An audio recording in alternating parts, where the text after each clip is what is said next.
Shalom ou bracha, mes chers amis. Vers le XVIe siècle, les portes célestes de la connaissance et du savoir s'est ouvert. Qu'est-ce que ça veut dire? Aussi bien en Europe centrale qu'en Afrique du Nord, des hachamim exceptionnels. En Europe centrale, le rabbi Israël Baal Shem Tov, le rabbi Dov Ber Amagid Memezrich, Rabbi Eliyahu Mevilna, qui est le Gaon Mevilna, Rabbi Yonatan Abshitz, qui était un génie depuis l'âge de 3 ans, il siégeait au Bet Din. Rabbi Yaakov Yabetz, c'est Rabbi Yaakov Yosef Amdin, le Hacham Tzvi, tous ces Hachamim étaient des génies. Et aussi en Afrique du Nord, Rabbi Haïm Ben Attar, Rabbi Yehuda Ayash, le Rashash, Rabbi Shalom Sharabi, le Hida, Rabbi Haïm David Az-Zulay, le Ramahal, Rabbi Moshe Haïm Lutzato, Rabbi Mis'ud Raphaël El-Fassi, tous ces grands génies étaient presque tous dans la même génération. Et ça, c'est un grain de tout ce qu'il y avait. Rabbi Mis'ud El-Fassi, que je viens de citer, lui, il vient de la ville du Maroc, il vient du pays du Maroc, de Fès. Il a étudié la Torah à Gdusha, en Algérie, chez un grand Talmid Hacham qui s'appelle Rabbi Raphaël Yedidia Seror. Et on dit, et on lui a dévoilé dans un rêve à Rabbi Mis'ud El-Fassi, sache que tu es du Netzot, de l'étincelle divine, de la Neshama de Rav Amnouna Saba, qui figure aussi bien dans la Gemara, mais aussi dans le Zohar, qui faisait partie de la Habura avec Rabbi Shimon Bar Yochai. L'histoire que je vais vous citer avec l'aide d'Akadosh Baruch Hu Be'ezrat Hashem Yitbarach est écrite en judéo-arabe dans le chant qui s'intitule Mizmoet Rabbi Mis'ud El-Fassi, qui est écrit par Rabbi Moshe Danan. Et aussi, elle se trouve dans le livre Pelé Atzadikim et Mufté Tzadikim. Rabbi Mis'ud El-Fassi, qui vivait au Maroc, était très jeune à cette époque, 20 ans, 22 ans.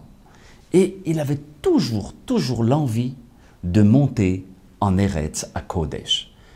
Pour ceux qui sont en Eretz Israël, on doit remercier Akadosh Baruch Hu à chaque milliardième de seconde pour se trouver ici. Nos ancêtres pleuraient pour pouvoir venir en Eretz à Kodesh. Et donc, le Rav a entendu qu'il y avait une caravane, un convoi, qui devait partir en Eretz Israël, du Maroc en Eretz. C'était fantastique. Donc, il envoie son élève pour savoir si la shmoua, l'écho était vrai. Et on lui dit, oui, tout à fait, il y a une équipe de rabbanim et d'autres personnes qui s'associent pour pouvoir partir en Eretz HaKodesh. Vous savez, à l'époque, c'était pas rien. C'était très difficile de partir, et aussi, moyennement, financièrement parlant, c'était pas facile. Donc, le Rabbi Mis'ud El-Fassi, il est tout heureux, Baruch Hashem, mais quand on lui dit que la Shayara, ça veut dire le convoi, va partir le mercredi, il s'est dit, attention. Alors il renvoie son élève, il leur dit, regardez, il faut au moins partir dans un endroit pour arriver au moins jeudi dans une ville tremplin, d'accord, que soit tremplin pour Israël. Donc ne pas partir mercredi, mais mardi. Mais le convoi était déjà organisé et les responsables ont dit, écoutez Rabbi, c'est pas possible. Tout déjà est organisé. Vous êtes un balèze et un grand et un génie en Torah. Nous, Baruch Hashem, on est des professionnels dans les circuits et dans les routes. Vous ne faites pas de soucis. Tout est sous contrôle. Jeudi, on arrivera à Tunis, qui est la ville tremplin, pour arriver ensuite en Eretz Israël après Shabbat. Parce que tout ça, c'est le problème par rapport à Shabbat, de ne pas voyager le jour du Shabbat. Bien qu'en réalité, ils avaient le droit, mais c'est mieux de s'y prendre à l'avance. Donc maintenant, le rabbi, il se dit, c'est une chance et une occasion exceptionnelle. Je ne vais pas la louper, parce que mercredi, malgré tout, c'est pas trop tard. Alors, mercredi matin, de très bonne heure, le convoi s'en va pour la direction d'Eretz Israël. Des hachamim, des jeunes, des personnes âgées, Baruch Hashem, sont partis. C'est sûr que le convoi était très heureux d'avoir Rabbi Mis'ud El-Fassi, déjà tout jeune, qui était un génie en Torah, un génie en Kabbalah, un génie dans la Gemara, quelque chose un brillant. Et donc, il s'apprête à sortir, il rentre dans le désert, mais il voit que les journées passent plus vite que la rapidité de la route. Il s'est dit, c'est pas possible, qu'est-ce qui se passe? Et c'est là où Rabbi Mis'ud leur dit, regardez, on est déjà jeudi et on est encore dans le désert. Et on a encore beaucoup de routes pour arriver jusqu'à Tunis. C'est pas bien, c'est pas convenable. Et le vendredi matin, il se retrouvait encore dans le désert. Et c'est là où Rabbi Mis'ud il a dit, écoutez, moi à midi, coûte que coûte, là où je me trouve, je m'arrête. Le convoi commence à discuter, les hachamim de là-bas commencent à discuter en disant, mais Rabbi, c'est très grave. Si vous vous arrêtez dans le désert, là-bas il y a des bandits, il y a des assassins, il y a des bêtes sauvages, il y a le soir il fait très très très froid et la journée c'est un soleil de plomb. Rabbi, c'est pas interdit, nous sommes sortis avant Shabbat, on a le droit et en plus c'est un danger, vous n'avez pas le droit de rester ici. Et la discussion commence à exploser dans le convoi entre les hachamim. Rabbi Mis'ud, il a donné son avis. Stop, il a pris son livre et il a continué à étudier. Mais les autres jeunes commençaient à discuter. Au point où les jeunes ont réussi à convaincre les personnes âgées. Et tout le monde était prêt à continuer le voyage et de ne pas s'arrêter dans le désert. Par rapport à quoi? Au danger. Il y a une phrase qui dit « Pikuah nefesh dohiyet Shabbat ». Ça veut dire le danger repousse même le Shabbat. Donc on n'a pas resté dans le désert. Il n'y a qu'une seule personne qui a suivi le Rav, c'est l'élève du Rabbi.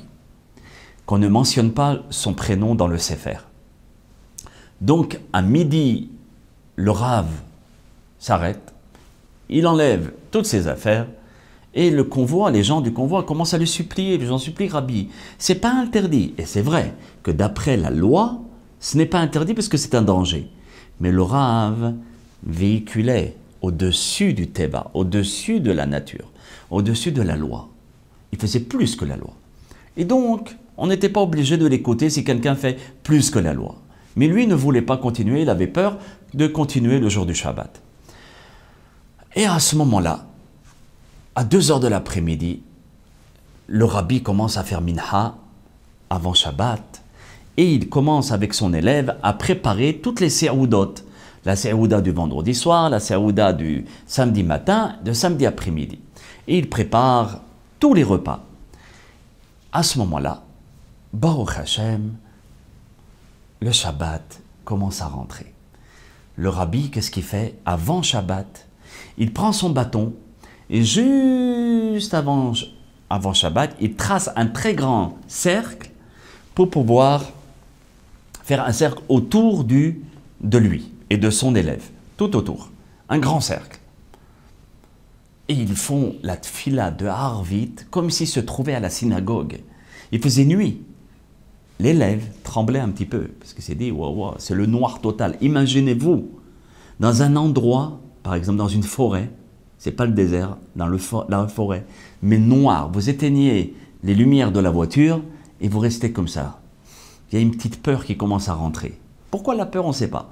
Mais il y a quelque chose qui rentre. C'est le désert où on ne sait plus où on se trouve, ni à droite ni à gauche, et il n'y a rien et on entend des bruits, des serpents, on ne sait pas ce qui se passe. On peut se faire piquer, on peut se faire manger d'un moment à l'autre. Et donc le Rabbi n'avait peur de rien et il dit à son élève, n'aie pas peur mon fils, on va faire Kabbalat Shabbat. Les chadodi, les krat kala, et ils font les chadodi, la prière, avec une kavana exceptionnelle. Et pendant le repas, naturellement, le Rabbi fait des divrei Torah, tout par cœur, parce qu'on ne pouvait pas lire, il faisait tout noir. Et donc, ils avaient allumé un tout petit feu, mais il a préféré faire tout par cœur, et que c'était des jambes, la Inara. C'était pas, comme je vous ai dit, les Ma'ayanot HaChokhma, les puits de la sagesse se sont ouverts dans les cieux. Il connaissait tout le Talmud, la Kabbalah, le Zohar, et il discutait avec, il enseignait à son élève un tas de mystères de la Torah Kedusha. Et Baruch Hashem, ensuite, ils se sont endormis. Pour se relever le lendemain matin pour Shahlit, et encore une fois, avec enthousiasme, ils ont fait Shahlit dans le désert, avec la Simcha, comme si je vous dis qu'ils se trouvaient en pleine synagogue, avec la Torah, Alors, comme il n'y avait pas de Sefer Torah, ils ont pris un chumash et ils ont lu la paracha de la semaine. Et ensuite, ils ont fait Moussaf, la Serouda chez Nia, qu'ils avaient déjà préparé la veille. Et ils ont sorti la Serouda, ils ont mangé ensemble. Mais je vous ai oublié de vous dire que ça, c'était Rabbi Mis'od El-Fassi. Son élève tremblait, surtout le soir. Pendant le soir, il était en train de trembler. Et d'un coup, il entend un rugissement que le pauvre l'a carrément rendu blême.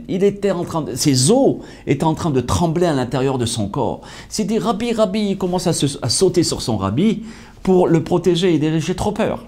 Il lui dit, mais de quoi tu as peur? Il dit, j'ai peur de mourir. Il dit, ne te fais pas de soucis. Je te garantis, et c'est la garantie que j'ai donnée aussi aux gens du convoi, que rien ne nous arrivera. On fait le Ratzon Boré, on fait la volonté d'Hachem, impossible qu'il nous arrive quoi que ce soit. On est les serviteurs d'Hachem, les serviteurs d'Hachem sont protégés. N'aie pas peur. Bon, l'élève qui était comme ça, en train de regarder à droite, à gauche, et encore il entend un gros rugissement, et encore une bête féroce qui commence à venir, et qui court carrément en direction de Rabbi Mis'od et de l'élève. Là, l'élève, il n'en pouvait plus, il allait s'évanouir. Et encore une fois, le rabbi lui dit, calme, je t'ai dit déjà que rien ne nous arrivera. Et plein de bêtes féroces ont commencé à s'avancer comme s'ils voulaient dévorer nos deux tzadikim. À ce moment-là, en courant, les animaux, c'est des animaux sauvages, quand ils ont couru, paf, d'un coup, ils se sont arrêtés. Comme s'il y avait une vitre qui les arrêtait. Au moment où je vous avais dit que le rabbi avait fait un cercle. Au moment du cercle, là où ils sont arrivés au cercle, ils sont arrêtés. Ils regardaient comme ça. Non seulement qu'ils se regardaient, mais ils se sont tous agenouillés et en train de regarder le rabbi ainsi que son élève. Et ils se sont tous mis à plat ventre comme ça, comme s'ils écoutaient les divrei Torah de nos deux tzadikim. Ensuite, notre Rabbi, Baruch Hashem, enthousiasmé de divrei Torah, rapporte des divrei Torah à notre élève. Ensuite, ils ont fait Soroda Shlishit, Arvit, Melave Malka, la Havdalah, avec la Simcha.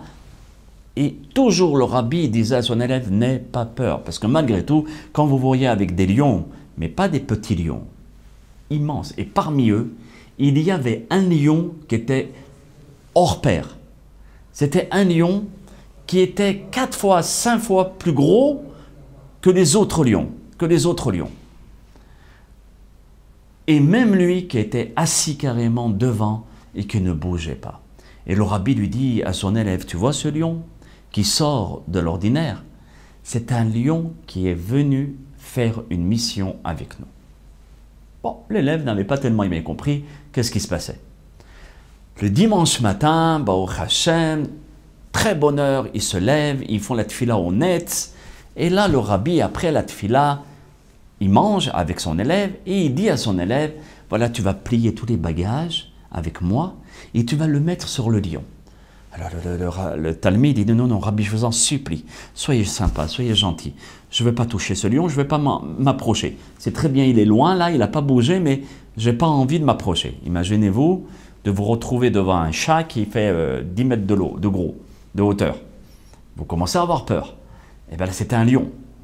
Et donc, le rabbi a fait exprès. Vous pouvez très bien prendre les affaires et le mettre sur le lion. Il voulait renforcer le bitachon b'Hashem, la croyance en Dieu, à l'égard de son élève. Il voulait qu'il croie vraiment à Akadosh Baruch Hu. Et le mettre devant le Nisayon, le mettre devant l'épreuve. Et qu'il puisse prendre les affaires et de s'approcher du lion. Et quand le rabbi lui dit « rien ne t'arrivera », c'est que rien ne t'arrivera. Et c'est ainsi que ça s'est passé, Baruch Hashem. Il a pris toutes les affaires, il les a mis sur le lion. Et ensuite, tous les deux, le rabbi s'assoit sur le lion et il dit à son élève, assieds-toi aussi. Donc c'est pour vous dire que ce n'est pas un lion comme tous les autres lions. Et ils vont en direction de Tunis. Et là, le garde qui regardait à travers, pour la surveillance de Tunis, il regarde et il voit 2 hommes sur un lion, mais un lion géant. Il se dit, wow, attention, attention, il y a un lion qui s'approche de la ville. Et donc tout le monde commence à se sauver et à rentrer dans leur maison à triple tour pour se protéger, pour ne pas se faire manger. Et le lion va jusqu'en direction du palais du roi. Jusqu'à là-bas. Et le roi s'affole et il va vers le balcon, d'accord? On les appelait à cette époque les Al-Bay. Le Sefer, il dit comme ça, le livre, il dit ainsi, Al-Bay. Et donc le Al-Bay, il crie au Rav, il lui dit, mais tu veux nous tuer? Tu as vu avec quel lion tu es rentré dans la ville? Il va tous nous manger. Et le Rav dit au roi, Majesté, vous ne faites pas de soucis, ce lion a terminé sa mission, il va rentrer à la maison, pas de problème. Je vais enlever toutes mes affaires et il va rentrer sans faire de mal à qui que ce soit. Mais à une condition, ne lui faites rien. Il ne va rien vous faire, même un rugissement, il ne va pas le faire, pour ne pas vous faire peur. Mais surtout, ne lui faites pas de mal, ne le tuez pas. Bon, le Al-Bay, il s'est dit, ok, on va voir. Mais malgré tout, ils avaient tous quand même les armes à la main pour s'assurer que le lion ne faisait rien. Et ainsi, comme il a dit le Rav, c'est fait. Le lion, il est parti de la ville, il est retourné dans le désert. Maintenant, retournons vers les personnes qui étaient dans le convoi. Après 3 jours, le convoi est arrivé aussi à Tunis. Et ils étaient carrément tous avec les vêtements déchirés. Comment ça se fait?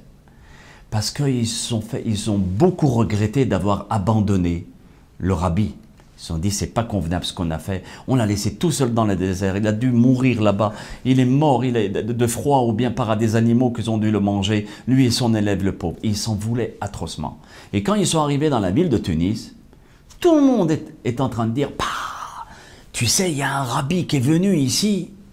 Mais quel rabbi! Il est parti carrément chez le roi. Et le roi, il l'a reçu, les bras ouverts. Il a fait un très grand festin en son honneur. Et il a vu que vraiment, c'était un grand sadique. Et tous les gens du convoi, ils ont dit, comment il s'appelle? Ils ont dit, Rabbi Mis'ad El-Fassi. Ah! Il est vivant, Baruch Hashem. Et ils sont vite partis vers le rabbi pour lui demander mehila, pour lui demander pardon et de s'excuser vraiment de cette malconduit et comporté à l'égard du rabbi. Et donc le rabbi a rapporté à tous les gens du convoi les miracles qu'Akadosh Baruch Hu a pu faire avec eux pendant tout le moment qu'ils étaient dans le désert. Et à ce moment-là, tout le convoi s'est dit, on va continuer la route avec vous, rabbi, on va aller en Tunis. Mais pendant ces 3 jours, le rabbi, qui mourait vraiment d'envie, qui vivait d'envie plutôt, d'aller en Eretz HaKodesh, il s'est aperçu d'une chose, qu'à Tunis, à cette époque, il n'y avait pas beaucoup de Talmidei Hachamim. Et la Torah, elle était d'un très bas niveau. Et que les gens ne connaissaient pas bien la Torah Akdusha. Il s'est dit, c'est très bien, si moi je m'en vais en Eretz Israël, moi je vais être content, ma famille avec, mais le peuple d'Israël, mes frères, les enfants d'Akadosh Baruch Hu, s'il y en a un qui s'assimile, un autre qui chas v'shalom se marie avec quelqu'un qu'il ne faut pas, comment je pourrais être un bon juif si eux ils ne sont pas des bons juifs? C'est mon devoir de m'occuper d'eux. Et regardez bien, c'est ça la grandeur de ces rabbanim. Il a enlevé cette envie, il a annulé l'envie d'aller en Eretz Israël pour l'amour qu'il avait du peuple d'Israël. Et il est resté à Tunis, de façon à s'occuper de la communauté. Depuis lors, il a formé des rabbanim, il a formé des talmidim par centaines. Il y avait des sommités en Torah qui, grâce à Rabbi Mis'ad El-Fassi, sont devenus des génies de la Torah. Et le Rav Mis'ad était le Rav Arashi de Tunis. Et il a écrit aussi un livre très important et très connu, c'est le Shoot de Meshicha de Rabuta, qu'il a écrit aussi avec ses enfants. Ses enfants qui étaient aussi des grandes sommités et qui ont pris la relève, qui s'appelaient Rabbi Shlomo et Rabbi Chaim El-Fassi.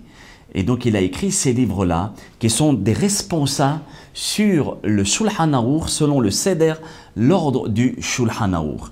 Meshicha, d'accord, Meshicha qui est le livre, c'est exactement les prénoms de Rabbi Mis'ad et de ses enfants. Meshicha, ça commence par un mem, c'est Mis'ad. Shin, c'est Shlomo. Het, c'est Chaim. Et Aleph, c'est El-Fassi. Meshiha, donc ça veut dire qu'à travers l'acrostiche de ce livre, on trouve carrément toute la famille réunie ensemble. Et tous les rabbanim de Tunis, après, se servaient de ce livre pour pouvoir trancher les lois. Le Rav, on ne connaît pas exactement la date de sa naissance, mais on sait qu'il est parti de ce monde le 1er Tevet 1775. C'était à cette époque, Bli'ainara, où il y avait beaucoup de grands génies et géants de la Torah, comme on l'a dit au début de notre histoire. Et il fut enterré à Tunis. Il y a même une synagogue en son nom qui s'appelle Tzlat el-Fassi, dans la ville de Tunis, et aussi sa tombe qui est là-bas. Que le mérite de Rabbi Mis'ad el-Fassi puisse nous protéger à tous, Be'ezat Hashem, Vechen Yiratzon Venomar, Amen. À très bientôt, Be'ezat Hashem, pour d'autres histoires de nos grands maîtres. Bracha ve'atzlaha pour d'autres histoires.